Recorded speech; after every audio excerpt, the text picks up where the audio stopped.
Hi, folks. Welcome to Crisco's Corner.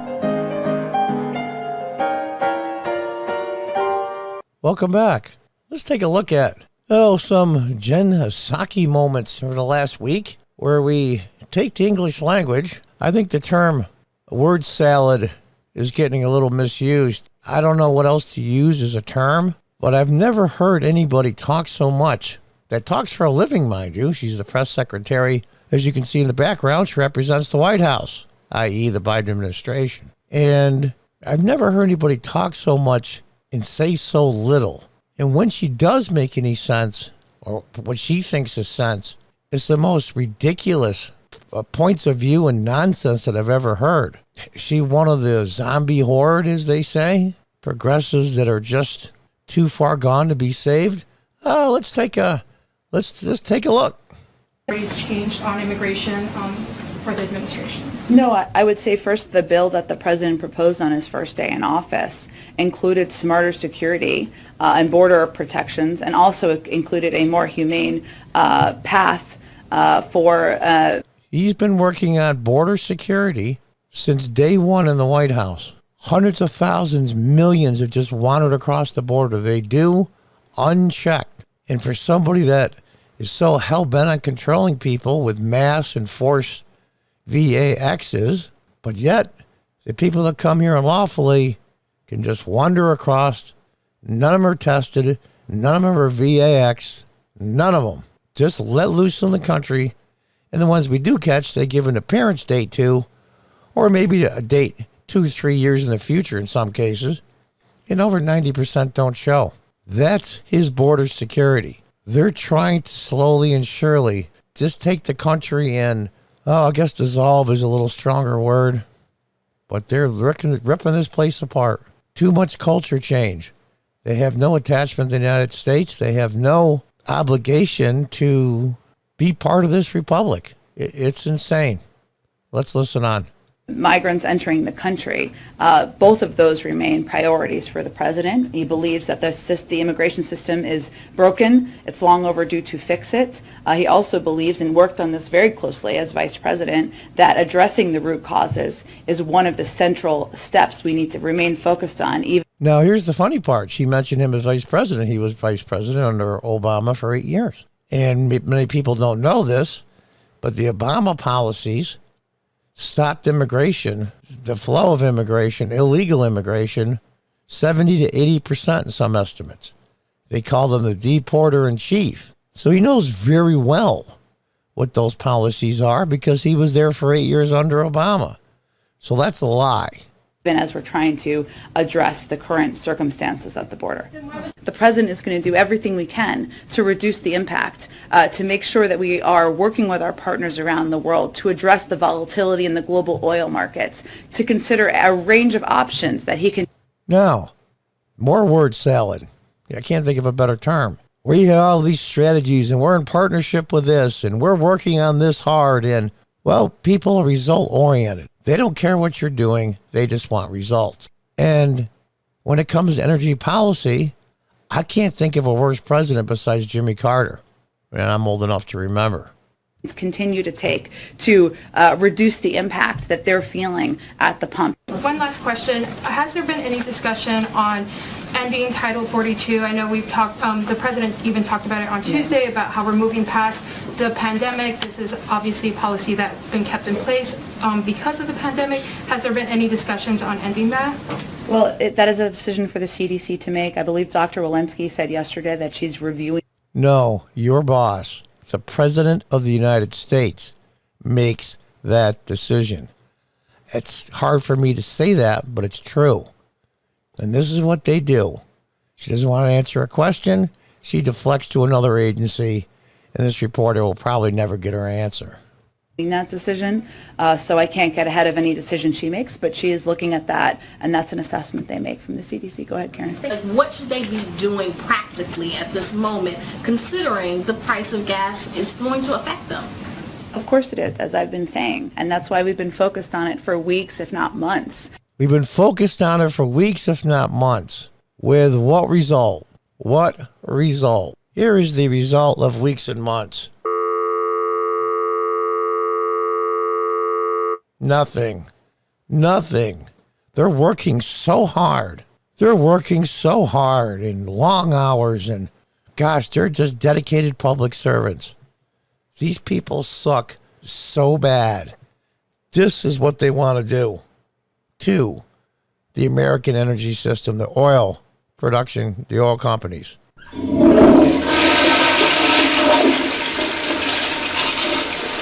They're going to destroy this economy on purpose, while the rest of the world, in the biggest pollution, criminals will say, are India and China. China's eating our lunch, and they're helping them. But of course, the Biden family and many, many Democrats and some Republicans too, they're not so clean, are getting rich off of China either directly or indirectly. To ensure we are taking every step, the president is taking every step to reduce that impact. The release of his strategic petroleum reserve, 30 million barrels that he announced just the other night. Again, that process is just starting. It's a bit of a process to get that going. Here's the reality of 30 million barrels. My understanding, correct me if I'm wrong, we use about 20 million barrels a day. So that huge oil reserve that he released at 30 million barrels is a day and a half. And she knows that too. Lie, lie, lie with a straight face. Frankly, I think she's borderline sociopath. And that will hopefully have an impact on getting more supply out there. But we would say directly to consumers, the president is going to do everything we can to reduce the impact, to make sure that we are working with our partners around the world to address the volatility in the global oil markets, to consider a range of options that he can continue to take to reduce the impact that they're feeling at the pump. And this has been front and center on his mind since the beginning of this conflict. Thanks, Jen. They understand your pain. They understand the fact that you got to spend $50, $60, $70 more a month. And you're on a tight budget as it is. And we've had you locked down for almost 2 years now. Many of you lost your jobs. Got some stimulus money, which we gratefully provided. No. You borrowed the money, and your grandkids are going to have to pay it back, if at all. What benevolent people they are. They think they own you. Just take what we give you and be quiet. We're doing our best and working hard around the clock. On gas, you just said that, less supply raises prices. It's not in our strategic interest to reduce the supply. Yeah. We also know, the president as recently as yesterday talked about increasing domestic manufacturing to bring down prices on inflated items like goods. So why not apply the same logic to energy and increase domestic production here? Well, there are 9,000 approved oil leases that the oil companies are not tapping into currently, so I would ask them that question. Is there nothing that the administration can do to get those providers back to pre-pandemic levels? Do you think the oil companies don't have enough money to drill on the places that have been pre-approved? Just asking. Oh, it's the oil companies' fault. Our actions, our closing down the pipeline on day one, the day he was sworn in, by the way, and all the other regulations and crap they put back on the energy industry, all of a sudden now it's their fault. Everything that goes wrong is always somebody else's fault. I live in upstate New York. There's enough natural gas under us in upstate New York, which is way away from New York City. We have billions and billions of dollars of natural gas, and it's just sitting there doing nothing. Boy, do these people suck. I would point that question to them, and we can talk about it more tomorrow when you learn more. Do you think that opening the Keystone pipeline and having more energy-friendly policies might do that? The Keystone pipeline has never been operational. It would take years for that to have any impact. I know a number of members of Congress have suggested that, but that is a proposed solution that has no relationship or would have no impact on what the problem is. We here all agree is an issue. During those years where it would take to bring down prices, as you're saying, we should just continue to buy Russian oil? Well, again, Jackie, I think you're familiar with a number of steps we've taken, a historic release from the Strategic Petroleum Reserve. Well, we can... Petroleum reserve for a day and a half's worth of petroleum. You guys suck. Well, let me finish. What we can do over time, and what this is all a reminder of in the president's view, is our need to reduce our reliance on oil. And there it is. Meanwhile, the rest of the world, including China and India, can burn as much coal. I think China opens up a coal plant every week. And yet we're going to kill our economy because some progressive, overeducated, clueless morons think that destroying the United States will help the environment. The Europeans need to do that. We need to do that. If we do more to invest in clean energy, more to invest in other sources of energy, that's exactly what we can do to prevent this from happening in the future. We welcome any Republicans from joining us in that effort. Yeah, you pompous ass. You're just destroying this country, destroying it. And in fact, under President Trump, when he went out of the Paris Accord for emissions reduction and carbon in the air, he actually lowered the carbon emissions lower than the Paris Accord called for and didn't have to pay the money. And he's the bad guy? Go ahead. As long as we're buying Russian oil, though, aren't we financing the war? Well, Jackie, again, it's only about 10% of what we're importing.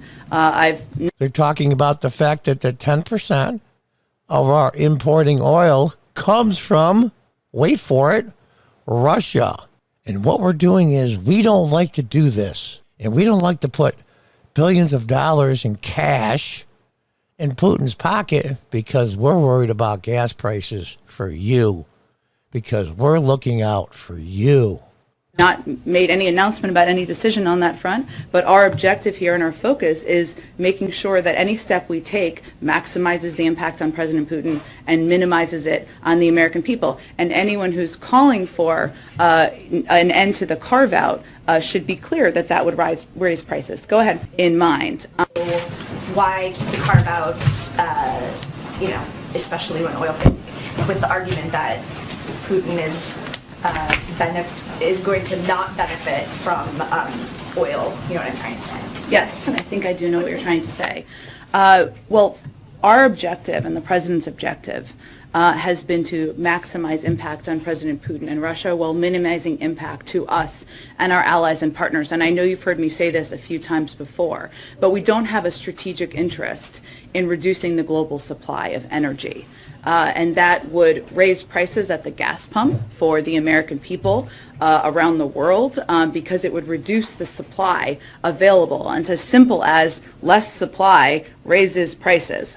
What an arrogant ass, condescending twit. She looks down on these people. And I don't mean literally because she's standing at a podium. She looks down on them. Well, when supply is low and demand is up, the price goes up. Don't you peons know this? I'm a very educated woman. And let me explain to you how dumb you are. And that is certainly a big factor for the president in this at this moment. It also has the potential to pad the pockets of President Putin, which is exactly what we are not trying to do. So, as the president has said, we carved out payments for energy, trade, and transport from our financial sectors sanctions. Well, that's where the money goes to Putin. It can go to nobody else. They're trying to save their own asses because the midterms are coming. With that in mind. They're not so smart. They're looking the opposite of smart. Putin is saying, oh, they're going to sanction me. They sanctioned me for the last 25 years. You mean I can take over a whole country and they're going to sanction me? You mean they're not going to blow us to pieces, at least psychologically? The problem is not that Putin is smart, which of course he's smart, but the real problem is that our leaders are dumb. Our leaders are dumb. They are. And they hate like hell. And they'd rather die than admit that Donald Trump was right. They really and truly would. They would rather let the country go right down the toilet, right down the crapper. Like I said. They've lined their pockets with their tens and hundreds of millions of dollars as they look down on you like Marie Antoinette let him eat cake. And they hate this guy so much, no matter what he says or does. He's the evil monster. We need to put him in jail. He can't run for president again because he'll wipe us out politically. But they'll let the country go to crap. The greatest, most powerful republic that ever existed on the face of the earth. Just because they hate this man. Think about that for a moment. And until next time, goodbye and good luck.